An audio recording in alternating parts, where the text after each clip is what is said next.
আজকের রেসিপি সিমুই। একটু সিমুই বানাবো, তার জন্য নিয়েছি সিমুই 150 গ্রাম।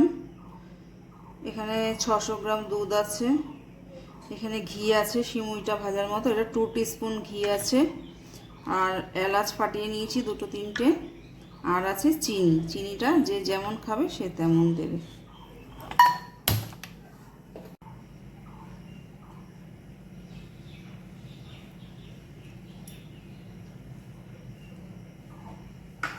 ঘি দিয়ে দিয়েছি, এবার সিমুইটা একটু ভেজে নেব।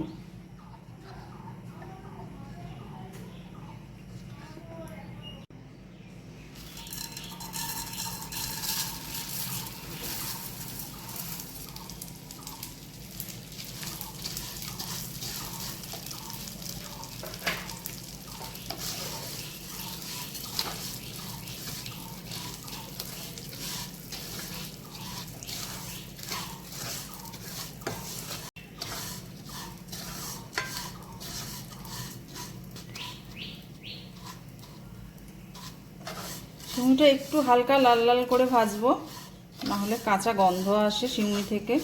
একটু ভেজে নিয়ে তারপরে দুধ অ্যাড করব।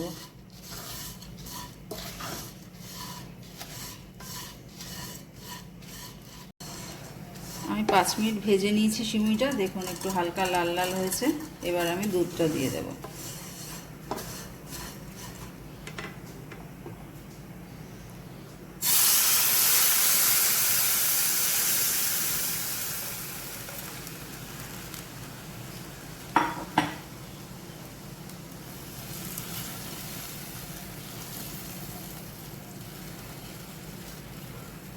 দুধ দিয়ে 2-3 মিনিট ফুটলে তারপরে চিনিটা দেব।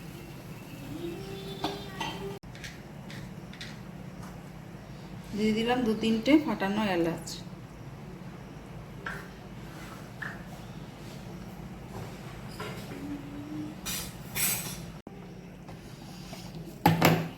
এই হাতায় একটু চিনি নিয়ে নিয়েছি, যেহেতু আমি চিনি দিয়ে সিমুইটা বানাচ্ছি, তাতে একটু কালার আনার জন্য আমি চিনিটা ক্যারামেল করে নিচ্ছি।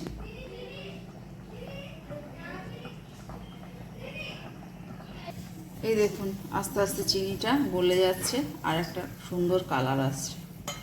এটা পায়েসের মধ্যে মিশালে পায়েসে সুন্দর কালার আসে। সব সময় তো আমরা খেজুরের গুড় পাই না।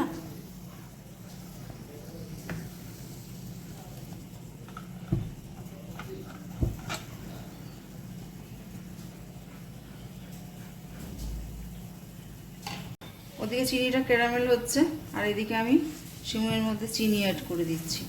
আমি 150 গ্রাম সিমুইতে আমি 100 গ্রাম মতো চিনি দিয়ে দিচ্ছি। আমরা বেশি একটু মিষ্টি খাই, আপনারা যেমন খান তেমন দেবেন।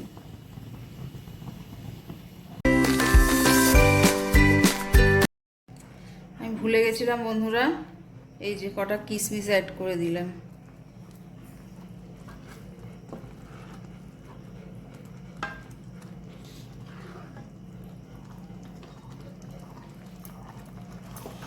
আমার সিমুইটা হয়ে গেছে। দুধ দেওয়ার পরে মিনিট 5 জাল দিলেই হয়ে যায়, বেশি দিতে হয় না। সিমুই খুব অল্প টাইমে হয়ে যায়। আপনারাও এটা বানিয়ে ফেলুন, বাড়িতে করে খেয়ে আমাকে কমেন্ট করুন কেমন লাগে। আপনাদের যদি ভালো লাগে আমার চ্যানেলটা সাবস্ক্রাইব করবেন, আমার পাশে থাকবেন, লাইক কমেন্ট শেয়ার করবেন।